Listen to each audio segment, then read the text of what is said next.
আচ্ছা, ওকে। হ্যাঁ, নমস্কার। আজকে কি কারণে লাইভে এলাম আশা করি সবাই জানেন সেটা। আজকের দিনটা আমাদের জন্য 2022 স্টেট পাস রেগুলার ডিএলএড ট্রেনিংভুক্ত যারা, আজকের দিনটা তাদের জন্য। দিনটা স্মরণ থাকবে সবারই কাছেই। 9ই ডিসেম্বর 2025 এই যে দিনটা আজকে তৈরি হলো, এর পেছনের অনেক কথা, অনেক গল্প। আজকে লাইভটা একটু বড় হবে, সেগুলো আজকে শেয়ার করবো আপনাদের সাথে। এতদিন আমাদের গ্রুপে এই যে আমরা বলি না যে আমরা লাইভ করি না, যেটা ইচ্ছা সেটা করে বেড়াই, কিন্তু আজকে আমাদের যে পুরনো কথাগুলো সেগুলো আজকে আপনাদের সামনে তুলে ধরবো। মানে কোন পরিস্থিতির মধ্য দিয়ে গিয়ে আজকে আমরা এই জায়গাটাতে এসে দাঁড়ালাম, এই যে আজকে জিতলাম, এর পেছনের কাহানিগুলো কি কি। মানে অনেক হয়তো কথাগুলো বিতর্ক লাগতে পারে, বাট সেই বিতর্কিত বিষয়গুলো আজকে তুলব। প্রথমত আমাদের যে যে group association, all Bengal 2022 state first DElEd association, এই যে জার্সিটা, তো এটা আমাদের আন্দোলনের সময় বানানো হয়েছিল পরবর্তীকালে। তো এই গ্রুপটা তৈরির মূলে যে কেসটা ছিল সেটাই ছিল এই কেসটা। অনেকেই জানেন, অনেকে জানেন না, অনেকে স্বীকার করেন, অনেকে স্বীকার করেন না, অনেকে এখনও দেখছি উল্টোপাল্টা কমেন্টের স্ক্রিনশট ইনবক্স আসছে। তো সে যে যেটা করছে করো, অসুবিধা কিছু নাই।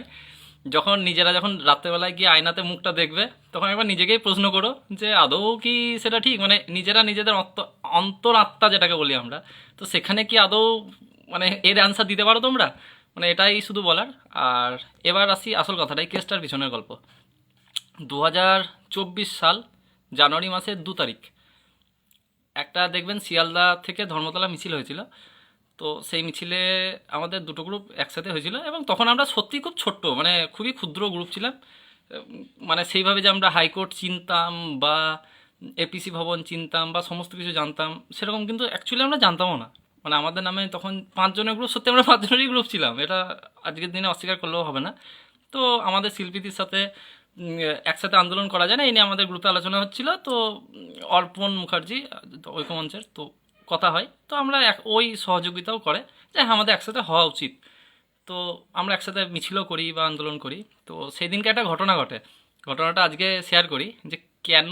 মানে নাইলে তার আগে হয়তো আমরা একে অপরকে হয়তো ফেসবুকে, মানে হয় না, মানে এ ওকে খোঁচা মারে, ও ওকে খোঁচা মারে, এরকম হতে থাকে। কিন্তু সেই দিন কিন্তু একটা ঘটনা ঘটেছিল, এবং সেটা অনেকেই জানে, অনেকে জানে না, তাও আজকে লাইভে রিভিল করি। সেটা হচ্ছে, যখন মিছিলে শুরু হয়, মিছিলে লাইন দিয়ে একদিকে মেয়েরা দাঁড়ায়, একদিকে ছেলেরা দাঁড়ায়। তো সেই দিনকে মৌসুমিদি শিল্পীদি এরা যখন দাঁড়িয়ে থাকে, তো এই ঐক্যমঞ্চের অদিতিদি 4-5 জনকে ডেকে নিয়ে এলো, নিয়ে এসে আমাদের বয়সে ছোটো, তাও মহিলা দিদি বলে সম্বোধন করা উচিত, প্ল্যাকার্ড নিয়ে দাঁড়িয়ে বলে যে এদের এমনভাবে দাঁড়াও যেন এদের মুখটা কোথাও দেখা না যায়। আমি দেখলাম বিষয়টা, খারাপ লাগলো, বাট আমি সেই যে কিছু ইয়ে করা সেটা নয়। এইভাবে চলছে। ধর্মতলায় যখন মিছিলটা শেষ হলো, সেই দিনকে আবার একই মিডিয়ার সামনে হয়তো কথা বলছে কোনো একটা নিউজ চ্যানেলে, কারোর সাথে আমাদের প্রীতমের খুব ভালো সম্পর্ক, সেই হিসেবে প্রীতমের বাইট নিতে চাই। তো তখন প্রীতম বলে না না, আমার বাইট নিও না, মহিলা ক্যান্ডিডেট আছে এদের নাও। বলে তখন শিল্পীদি বা মৌসুমীদি এদের দিকে ইঙ্গিত করে, মহিলা আর কি বাইট নিতে যায়। তো সেই সময় বলে যে না না, এরা আমাদের 22 স্টেট পাসই না, তো এদের নেওয়ার দরকার না, এটা কেটে দেবেন। মানে ওই দিদি যেটা বললাম আর কি, তো উনি এরকম আচরণ করেছিলেন সেদিন। যদিও পরবর্তীকালে আমাদের একসাথে আবার মিলও হয়েছিল, বা হয় পরবর্তীকালে উনি ওবিসি নিয়ে ভুলভাল রটিয়ে বেড়ালো, কী কারণে আমি জানি না, কী এভিডেন্স আছে আমি আজও জানি না। তো সেই দিন যখন বাড়ি ফিরি আমরা সবাই, তো সেদিন আমাদের মাথাতে একটা জেদ চেপেছিল যে আর যাক এইরকম ব্যবহারে একসাথে আমরা কখনো আন্দোলনে যাব না। আমরা 5 জনের গ্রুপ হতে পারি, ছোট হতে পারি, হোয়াট এভার, আমরা আমাদের মতো থাকবো। মানে বাকি 52, তখন তো জানতাম না অ্যাকচুয়ালি কতজন সংখ্যা আমরা, বাকি ভার্মে যায়, বাট আমরা এক জায়গায় থাকবো। যেটা আজও আমরা কিন্তু এক জায়গায়, মানে আজ অবধি আমাদের কোনো অ্যাডমিনের কেউ, আমরা ছোট হতে পারি, কেউ কোথাও কাউকে কাঠিবাজি হবে না, এটা আমাদের রুলস। তো এটা আমাদের ভালোও লাগে। তো সেদিন বাড়ি ফেরার একদিন পরে আমরা ঠিক করি যে কী কী জায়গায় আমাদের কেস গ্রাউন্ড সাজানো উচিত, যেটা সাজালে আমরা পরবর্তীকালে বেনিফিট পেতে পারি। তো আমাদের মধ্যে প্রথম কোয়েশ্চেন আছে যে আমরা সংখ্যায় কতজন, আমরা যে কম্পিটিশনটা দেবো আগামীতে, তো আমরা সংখ্যায় কতজন এটাই তো আমরা জানি না। তো আমরা উকিলবাবুদের কাছে যাই, জানার চেষ্টা করি। তো হ্যাঁ, সেই সময় কি কি ঘটনা ঘটেছিল, ঘটনা ঘটেছিল বলতে 2023-এ আমি যখন আমার আমার নিজের বোন আর কি, তো ও বিএড দিয়ে টেট পাস। এবার আন্দোলন হয়, তো ও বলে তোরা আন্দোলন কেন করছিস, আর কিছুদিন দাঁড়িয়ে যা, তাহলে দেখবি যে মানে আমরাও তাহলে বুঝতে পারবো, ডিএলএডটা আমরাও করে নিই। আমার মাথায় হঠাৎ করে ক্লিক করে যে আচ্ছা এই বিষয়, তো এই হচ্ছে গল্প। কিন্তু ওটা মাথা থেকে বেরিয়ে গেছিলো, আর কিছু ইয়েও নাই। কিন্তু এবার আমরা কোন উকিল ধরবো কি না ধরবো, সেই সময় আমাদেরকে সাদেকদা হেল্প করে, 17-র যে সাদেকদা উনি হেল্প করেন। তো সোমেশ স্যারের সাথে পরিচয় উনিই করান। এবার এতে শিল্পীদি যায় আমাদের হয়ে, গিয়ে কথা বলে আইনজীবীর সাথে। তো উনিও পরামর্শ দেন যে তোমরা আরটিআই করো, আরটিআই করে বোর্ড উত্তর দিক না দিক মামলা করে তোমরা কতজন আছো সংখ্যায় পুরো বিষয়টা বের করে নেওয়া যাবে। তো সেই মতো সেই আইনজীবীর পরামর্শ মতোই আমরা যা যা প্রসেস সেগুলো মেনটেন করি। আমাদের তরফ থেকে 2জন আরটিআই করে, একটা শিল্পীদা আর একটা হচ্ছে আমি। এবং সমস্ত তথ্য পরবর্তীকালে দেখবেন রিট পিটিশনও ফাইল করা হয় শিল্পীদের তরফে। এবং আমরা শুধু একটা তথ্যই বাইরে প্রকাশ করেছিলাম, সেটা যে আমরা সংখ্যাটাই কত, কোনো কাগজ কোনো ডকুমেন্টস কোথাও কিচ্ছু না, জাস্ট মুখে বলে দিয়েছিলাম যে আমরা হলাম 52,149 এই সংখ্যাটা। কেউ বিশ্বাস করলে করবেন, কেউ বিশ্বাস না করলে করবেন না, হোয়াট এভার, আর না হলে নিজেরা বের করে নিন। কিন্তু বিএড কত আছে সংখ্যায়, এনআইএস কত আছে সংখ্যায়, বা বাকি সংখ্যাগুলো কী আছে সেটা বলিনি। কিন্তু হ্যাঁ, এনআইএস ডিএলএড এর সংখ্যাটা বলে দিয়েছিলাম, বাকি উজ্জ্ব রেখে দিয়েছিলাম। বিপিএড যেমন 1,000-1,200 মতো আছে, ওগুলো উজ্জ্ব রেখে দিয়েছিলাম সেদিনকে। কেন না, তাদের সংখ্যাটা বেশি, তারা চাইলে এক জায়গায় হয়ে যেতে পারে। আমরা যেমন দেখবেন প্রশ্নভুল মামলায় অনেক উকিল, অনেক কেস গ্রুপ, অনেক ইউটিউব চ্যানেল, অনেকে আছেন যারা কি হয় মানে টাকা দাও আমরা পিটিশনার বানিয়ে দিচ্ছি, মানে তাদের সংখ্যাটা আমাদের থেকে বেশি, আর আমরা কিন্তু সংখ্যায় কম। তো সেম সিচুয়েশনটা ভেবেই আমরা এই ব্যাপারটা থেকে মানে ফোকাসটাকে ঘোরানোর চেষ্টা করি এবং সফলও হই। তো যাই হোক, এর তখনই আমরা গ্রুপে যখন ফান্ড তোলা শুরু করি আমরা বলি যে পিডিএফ মামলা করব। আমরা আজও আমরা মনে করি যে সেদিনের সিদ্ধান্ত আমাদের সঠিক ছিল যে আমরা পিডিএফ মামলা করব। 13ই ফেব্রুয়ারি 2024 প্রথম আমাদের মামলা ওঠে এই বিএডের। তো সেদিনকে মামলায় জাস্টিস রাজেশেখর মান্তা শোনেন। সেদিন আমাদের পক্ষ থেকে সিনিয়র আইনজীবী অনেকেই ছিলেন, অর্ডার কপিগুলো দিয়ে দেবো, দেখলেই পাবেন। কুন্তল রায় ছিলেন এওআর, আমাদের সৌমেশ স্যার ছিলেন, চতুর্বেদী স্যার ছিলেন এখন যিনি লড়লেন, আবার সুবির সেনাল স্যার ছিলেন যিনি এখন বোর্ডের হয়ে লড়ছেন, তিনি তখন আমাদের হয়েছিলেন। তখন উনি বোর্ডের আইনজীবী ছিলেন না, পার্মানেন্ট ছিলেন না, কারণ বোর্ডের পার্মানেন্ট আইনজীবী হলে এই বিষয়ে লড়া যায় না, বিষয়টা হচ্ছে এরকম। তো এরকম আইনজীবী প্যানেল দিয়ে লড়ানো হয় প্রথম দিন।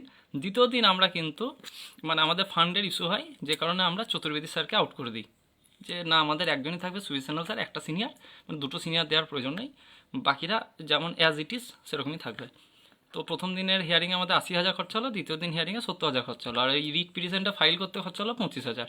এই ছিল আমাদের ওই মামলাটার পেছনে খরচের মানে জিস্ট আর কি। তো আমার আজও মনে আছে এই টাকাটা আমরা পেয়েছিলাম 303 জন, মানে আমাদের কেস আপডেট গ্রুপে যে মোট 303 জন ফান্ড দিয়েছিল সেই সময় প্রথম, তো তাদের টাকাতেই এইটুকু কাজটা হয়েছিল। তারপরেও কিছু টাকা, সামান্য কিছু টাকা বেঁচেও ছিল। তো এই হচ্ছে বিষয়। এবং সেই দিনকে আমাদের দ্বিতীয় দিন একটা ইন্টারিম অর্ডার বেরোয় যে বিএড দেখিয়ে যারা টেট পাস তারা যদি পরবর্তীকালে কখনো নিয়োগে বসতে যায়, তাহলে তাদেরকে আগে প্রমাণ করতে হবে যে তারা আদৌ ভ্যালিড কিনা নিয়োগে বসার জন্য, তারপরে তারা আসবে নিয়োগে বসার ক্ষেত্রে।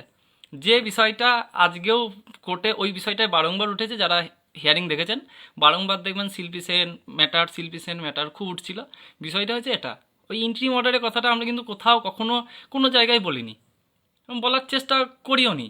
কেন করিনি?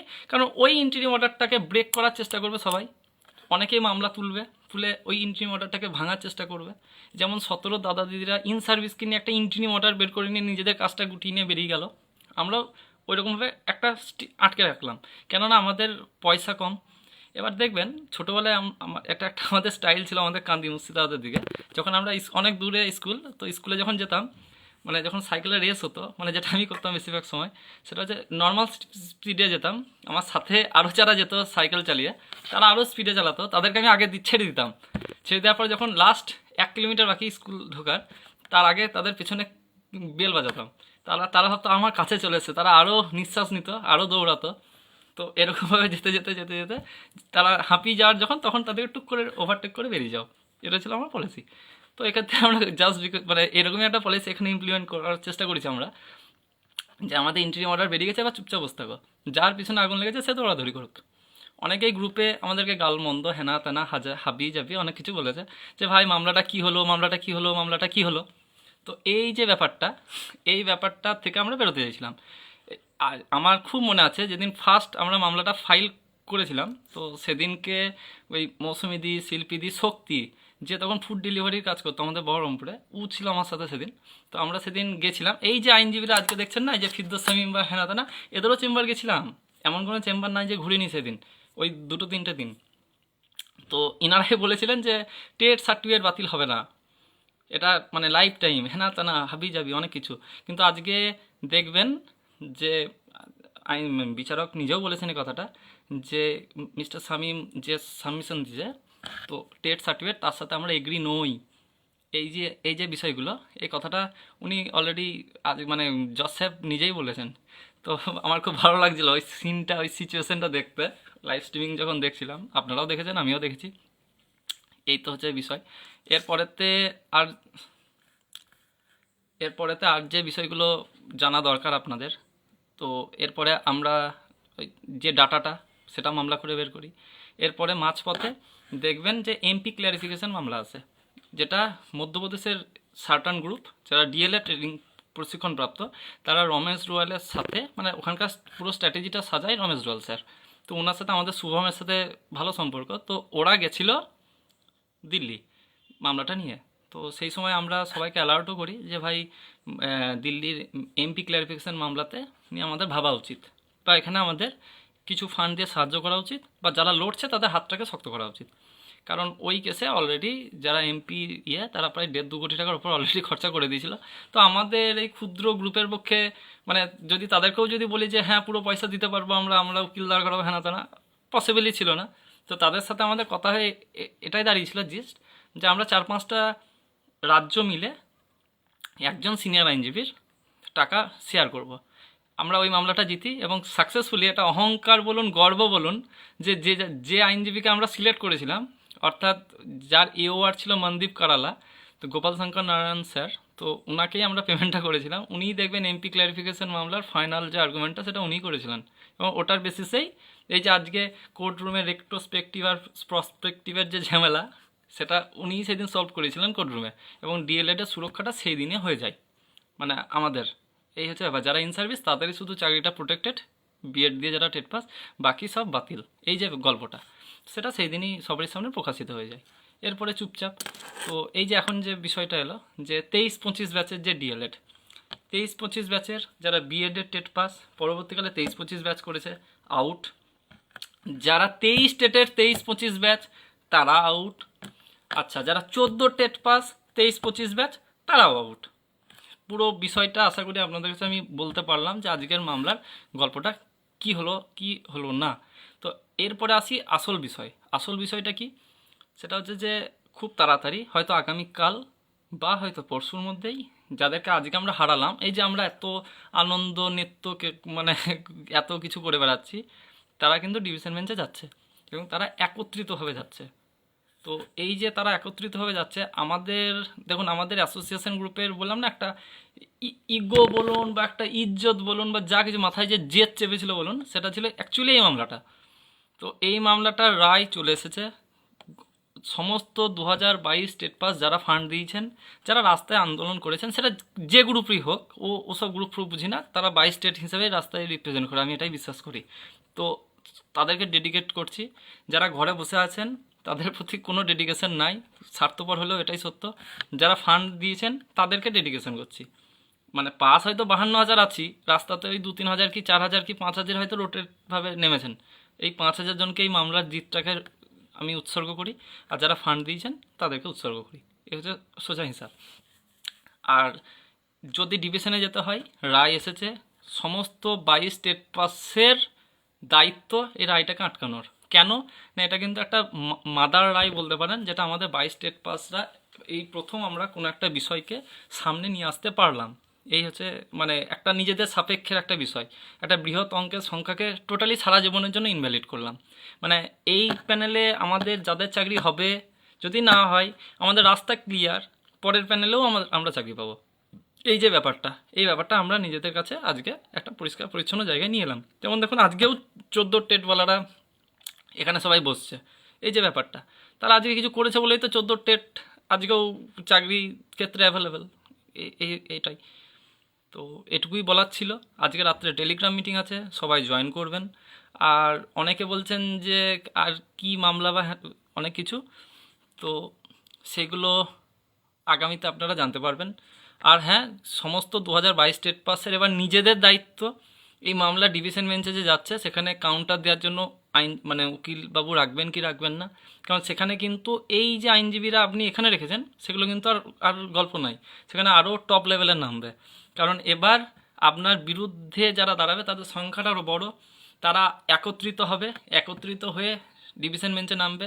জজ সাহেবকে ধন্যবাদ যে তিনি পরপর 5 দিন 7 দিন আর্গুমেন্ট মানে শুনানি করিয়েছেন, করি এত বড় একটা জটিল বিষয়কে উনি খুব সুন্দর সুষ্ঠুভাবে পার্টে পার্টে কিন্তু অর্ডারটা দিয়েছেন। অর্ডার কপি আপলোড হলে গ্রুপে বা সমস্ত জায়গায় পোস্ট করে দেবো, আপনারা পেয়ে যাবেন। এটুকুনি বলার। আর থ্যাঙ্কস তাদেরকে যারা এই মামলার পিটিশনার হিসাবে সেদিন গেছিলেন। যেমন আমাদের মুর্শিদাবাদের ছিল রায়হান, শিল্পীদি মেন পিটিশনার হুগলি থেকে, বীরভূম থেকে ছিল মৃন্ময়, বাঁকুড়ার ছিল মৃণালদা, নদিয়ার প্রীতম ছিল, মৌসুমীদি ছিল, ফারাজি ছিল, মানে সেই দিন সেই সময় আর কি। হ্যাঁ, শুভঙ্কর দাস সাউথ 24 পরগনার। এই যারা পিটিশনার ছিলেন তাদেরকে ধন্যবাদ যে তারা সেই দিন অন্তত সময়টা বের করে সাইন করে এসেছিলেন। তো আবার এই নতুন যে ক্যান ফাইল হয়, ক্যান ফাইলেও আমাদের রামিজ আছে, শিল্পীদি আছে, মৃণালদা আছে, মৌসুমীদি আছে, আর শ্যাম আছে, এরকম আরও আছে আর কি। হ্যাঁ, আর একটা ক্যান ফাইল হয় সেখানে শুভম আছে আর আমি আছি, কারণ সেই দিন আমি মানে মিনিমাম 2-3 জন দরকার, তো কেউই ছিল না, শুভম ছিল আর আমি অ্যাফার্ম করি কমপ্লিট করি। যেটা এই আজকে হলো মানে ফিরদৌস শামীমের যে কেসটা, সেখানেও আমরা জিতেছি। এই হচ্ছে বিষয়। তো এরপরে ডিভিশনে আছে, ডিভিশনে আমাদেরকে নোটিশ করবে, যেহেতু আমরা রেসপন্ডেন্ট হয়ে গেছি। আপনারা অর্ডার কপি দেখলেই পাবেন। মানে আমাদের নট অনলি ক্যান, আমরা এখন রেসপন্ডেন্ট, মানে বোর্ডকেও যেমন নোটিশ করবে সেরকম কিন্তু আমাদেরকেও নোটিশ করবে। এখানে নোটিশটা মানে অ্যাজ এ ব্যক্তি অঙ্কুরের নামে হয়তো নোটিশটা হবে, শিল্পীদির নামে হয়তো নোটিশটা হবে, শ্যামের নামে হবে, মৌসুমীদের নামে হবে, শুভমের নামে হবে। কিন্তু এই যে বিএড দেখিয়ে টেট পাসের যে কনসেপ্ট বা যে গল্পটা, সেই নোটিশটা কিন্তু অ্যাকচুয়ালি একজন রেগুলার ডিএলএড বা স্টেটকেই চ্যালেঞ্জটা জানানো হবে। মানে এখানে ব্যক্তি হয়তো নামটা উঠছে, বাট স্বার্থটা আমাদের সবারই সার্বিক জড়িয়ে আছে। আশা করি পাগলেও নিজের ভালোটা বোঝে। তো আপনারা এগিয়ে আসবেন, ডিভিশন বেঞ্চে লড়াইটা দেবেন।